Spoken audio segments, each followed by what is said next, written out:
नमस्कार, स्वागत है आप सभी का सी न्यूज भारत में और मैं हूं आपके साथ ज्योति श्रीवास्तव। वक्त हो चुका है यूपी बुलेटिन का। इस यूपी बुलेटिन में बात करेंगे बदायूं की, जहां चेकिंग के दौरान पुलिस की गौ तस्कर से मुठभेड़ हो गई। देखिए ये रिपोर्ट। खबर बदायूं से है, जहां चेकिंग के दौरान पुलिस की गो तस्कर से मुठभेड़ हो गई। मुठभेड़ में एक बदमाश की गोली लग गई तो दूसरा बदमाश अंधेरे का लाभ उठाकर भागने में कामयाब हो गया। मुठभेड़ में पकड़े गए बदमाश के कब्जे से एक तमंचा व कारतूस बरामद हुआ। आरोपी बदमाश पर 20 से अधिक मुकदमे दर्ज हैं। पूरा मामला बिनावर थाना क्षेत्र के घटपुरी व औरंगाबाद गाँव के पास का है। थाना बिनावर की पुलिस टीम के द्वारा आज औरंगाबाद माफिया गांव में चेकिंग के बाद लौटने के क्रम में सामने से आती हुई एक मोटरसाइकिल दिखी थी, जिसपे कि 2 सवार थे। पुलिस टीम को देख करके वह काफ़ी तेज़ी से मोटरसाइकिल मोड़ करके कच्चे रास्ते की तरफ भागने लगे। पुलिस टीम ने जब उनका पीछा किया, पुलिस टीम को लक्ष्य करके जानलेवा फायरिंग कर दिए।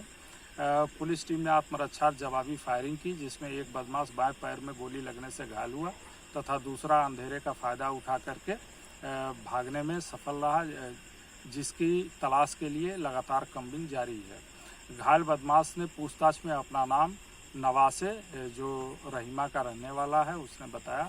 उसके आपराधिक इतिहास के बारे में जानकारी की गई। 1.5 दर्जन से अधिक उसके ऊपर संगीन धाराओं में, जिसमें लूट, हत्या, चोरी, गोवध आदि के मुकदमे पंजीकृत हैं, पता चला है। उसके अन्य आपराधिक मामलों की जानकारी की जा रही है। फिलहाल घायल को चिकित्सा हेतु हॉस्पिटल भिजवा दिया गया है। उसके पास से एक मोटरसाइकिल, एक अवैध तमंचा 315 बोर, खोखा कारतूस तथा एक जिंदा कारतूस बरामद हुआ है।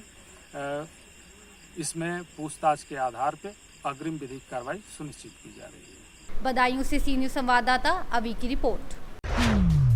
आगे बात होगी बलिया की, जहां समाज सेवी प्रमोद सर्राफ ने पर्यावरण दिवस पर परिवार के साथ वृक्षारोपण किया। देखिए ये रिपोर्ट। खबर बलिया से है, जहां समाज सेवी प्रमोद सर्राफ ने पर्यावरण दिवस पर परिवार के साथ वृक्षारोपण किया। साथ ही सीएम योगी के जन्मदिन पर ढेरों बधाई दी। उन्होंने कहा, पर्यावरण को स्वच्छ रखना हम सभी की जिम्मेदारी है।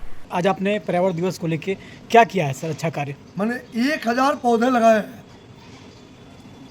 आज मेरा भी जन्मदिन है, तो मैंने 1000 पौधे लगाए हैं। अभी मैं लगा ही रहा हूँ। किस चीज़ के पेड़ है सर? चंदन। हमने सब चंदन के पेड़ लगाए हैं। कितना जरूरी है सर पर्यावरण को बचाना, पौधे लगाना? मैं एक संदेश देना चाहता हूँ पूरे समाज को। आप पर्यावरण के लिए पौधा लगाते हो, ठीक है, अच्छी बात है, लेकिन कुछ ऋण से ऋण हो रहा है। हर कोई अपने घर में चौखट लगाता है, दरवाजे बनाता है, तो मैं कहता हूँ कि दरवाजे और चौखट लगाए हो तो तुम इसके ऋणी हो। इसका ऋण हो रहा है तो पेड़ लगाओ। जी, आज सर सीएम योगी जी का भी जन्मदिन है, तो किस तरीके की उनकी शुभकामनाएं आप करेंगे उनके लिए? मैं योगी जी को कोटि बधाई दे रहा हूँ। जी, उनके कार्यकाल में उत्तर प्रदेश में कितनी व्यवस्था अच्छी हुई है? मैं योगी जी को इस बात के लिए धन्यवाद दूंगा। व्यापारी सुरक्षित है। बलिया से सी न्यूज संवाददाता आनंद दुबे की रिपोर्ट। बरेली में 5 वर्षीय बच्ची से दुष्कर्म के आरोपी को पुलिस ने मुठभेड़ में गिरफ्तार किया। देखिए ये रिपोर्ट। खबर बरेली से है, जहां थाना देवरिया क्षेत्र में 5 वर्षीय बच्ची से दुष्कर्म के आरोपी को पुलिस ने मुठभेड़ में गिरफ्तार किया है। पुलिस ने आरोपी अकील अहमद को देर रात रोहिली मोड़ पुलिया के पास से पकड़ा है। दरअसल घटना 5 जून को सामने आई, जब पीड़िता के पिता ने थाने में शिकायत दर्ज कराई। आरोप है कि अकील अहमद ने बच्ची को चीज दिलाने को लालच देकर प्राइमरी स्कूल के बाथरूम में ले जाकर दुष्कर्म किया। इसके बाद उसने बच्ची को जान से मारने की धमकी भी दी। आरोपी के पास 315 बोर का एक तमंचा, एक खोखा और एक जिंदा कारतूस बरामद हुआ। घायल आरोपी और पुलिसकर्मी को पहले सीएचसी बहेड़ी और फिर जिला अस्पताल बरेली रेफर किया गया। पुलिस ने मामले में आर्म्स एक्ट की धाराएं भी बढ़ा दी हैं। आगे की कार्रवाई जारी है। थाना देवरनिया के ग्राम रायपुरा घनश्याम में कल 5 जून की रात्रि में सूचना प्राप्त हुई थी कि एक नाबालिग करीब 5-6 साल की बच्ची के साथ अकील सनफ जबील नाम के एक व्यक्ति द्वारा दुष्कर्म की घटना की गई है। इस घटना पर तत्काल देवरनिया पुलिस द्वारा बीएनएस और पॉक्सो एक्ट की समुचित धाराओं में अभियोग पंजीकृत किया गया। पीड़िता बच्ची को तत्काल जिला अस्पताल ले जाकर भर्ती कराया गया एवं उसका चिकित्सा कराया गया, जहां पर मेडिकल कार्रवाई के पश्चात उसकी स्थिति सामान्य है और अब उस बच्ची को घर ले जाया गया है रात्रि में ही। इस अपराध में शामिल अभियुक्त अकील सनौफ जमील की गिरफ्तारी के लिए श्रीमान एसएसपी बरेली महोदय द्वारा रात्रि में ही 3 टीमों का गठन कर दिया गया था। इन टीमों द्वारा त्वरित कार्रवाई करते हुए इस अभियुक्त को पुलिस मुठभेड़ के पश्चात गिरफ्तार किया गया है। गिरफ्तार अभियुक्त अकील ने कार्रवाई के दौरान पुलिस पर जान से मारने की नीयत से फायरिंग की। पुलिस द्वारा की गई आत्मरक्षा फायरिंग में इसके दोनों पैरों में गोली लगी है। इस अभियुक्त के पास से तमंचा और कारतूस भी बरामद हुआ है। अभियुक्त अकील को भी जिला अस्पताल उपचार हेतु भर्ती करा दिया गया है। गांव में कानून व्यवस्था की स्थिति सामान्य है व पीड़िता की स्थिति भी सामान्य है। बरेली से सी न्यूज संवाददाता मुकेश सिंह की रिपोर्ट। बुलेटिन के अंत में बात होगी सुल्तानपुर की, जहां गंगा दशहरा पर्व पर राष्ट्रीय स्तर के निशानेबाज युवराज सिंह तथा समाज सेवी प्रदीप कुमार सिंह के नेतृत्व में प्रसाद वितरण का आयोजन किया गया। देखिए ये रिपोर्ट। खबर सुल्तानपुर के लंबुआ से है, जहां गंगा दशहरा पर्व पर धोपाप धाम में राष्ट्रीय स्तर के निशानेबाज बूढ़ापुर निवासी युवराज सिंह तथा समाजसेवी प्रदीप कुमार उर्फ दीपू सिंह के नेतृत्व में प्रसाद वितरण का आयोजन किया गया तथा परमहंस स्वामी श्री आड़गड़ानंद जी महाराज द्वारा रचित मानव धर्मशास्त्र यथार्थ गीता एवं भजन पुस्तकों का वितरण किया गया। मौके पर राजू सिंह, पंकज सिंह, ब्रजेंद्र पांडे आदि मौजूद थे। सर, आपकी तरफ से आज भव्य भंडारे का आयोजन किया गया, किस उपलक्ष्य में रहा है?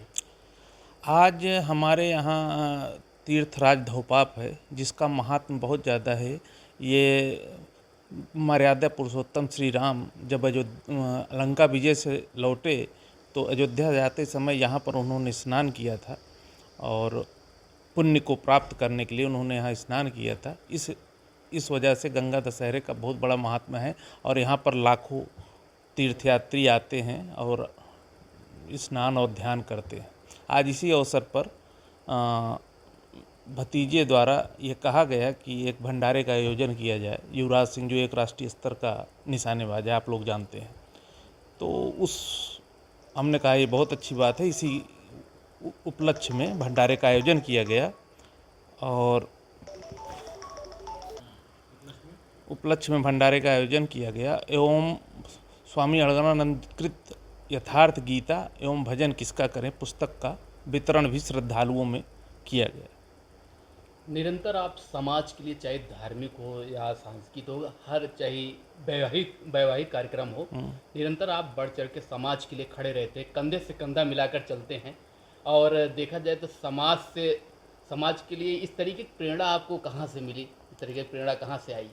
जीवन में मेरे बहुत संघर्ष रहा है और काफ़ी संघर्षों से पार होने के बाद ये लगा कि जीवन में का सार अगर कुछ है तो या तो लोगों के काम आइए या तो इस धार्मिक कार्यों को करिए, यही जीवन का सार है। और मैंने अपने इतने जीवन में बहुत कुछ किया, लेकिन ये समझ में आया कि जीवन के उद्देश्य इन्हीं 2 कार्यों के लिए है, या तो समाज में लोगों की मदद करें या तो धार्मिक कार्यों में आप। आज दशहरे पर्व को लेकर समाज को आप क्या कहना चाहेंगे, क्या संदेश देंगे? समाज को यही कहते हैं कि सारे लोग आपस में प्रेम भाव से रहें, सारे धर्म सारे जाति के लोग आपस में प्रेम भाव से रहें और समाज को एक अच्छी दिशा की तरफ हम ले चलें। हमारा यही लोगों से वो।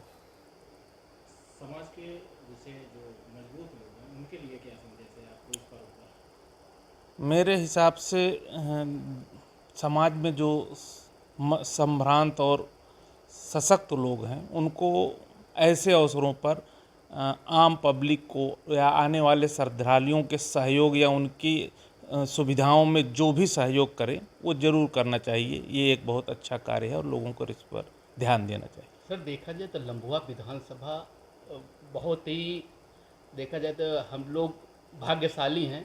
इतना बड़ा यहाँ पे तीर्थ स्थान है धोपाप धाम, और धोपाप धाम के लिए तमाम ऐसे जगहों से, गैर जनपद से यहाँ पे श्रद्धालु आते हैं। उनके लिए ठहराव वहराव के लिए जैसे यहाँ पे कहीं ऐसी व्यवस्था नहीं है, जैसे लंबा सफ़र है, तो भविष्य में क्या इस तरीके की आप यहाँ पे इनके लिए कहीं ठहराव वहराव की व्यवस्था या वैकल्पिक रूप से करेंगे? हम इस विषय में हम लोग आपस में अपनी एक टीम है, उसमें आपने लोग विचार करके इस पर, ये मेरे भी मन में था जो आपने प्रश्न किया है, इस पर सरकार से हम क्या सहयोग ले सकते हैं और क्या हम लोग आपस में मिलकर कर सकते हैं, ऐसा कुछ करने का विचार है और ऐसा किया भी जाएगा। Thank you sir. सुल्तानपुर से सी न्यूज़ संवाददाता वाजिद हुसैन की रिपोर्ट। फिलहाल के लिए यूपी बुलेटिन में बस इतना ही। देश दुनिया की बाकी खबरों को जानने के लिए आप देखते रहिए सी न्यूज़ भारत।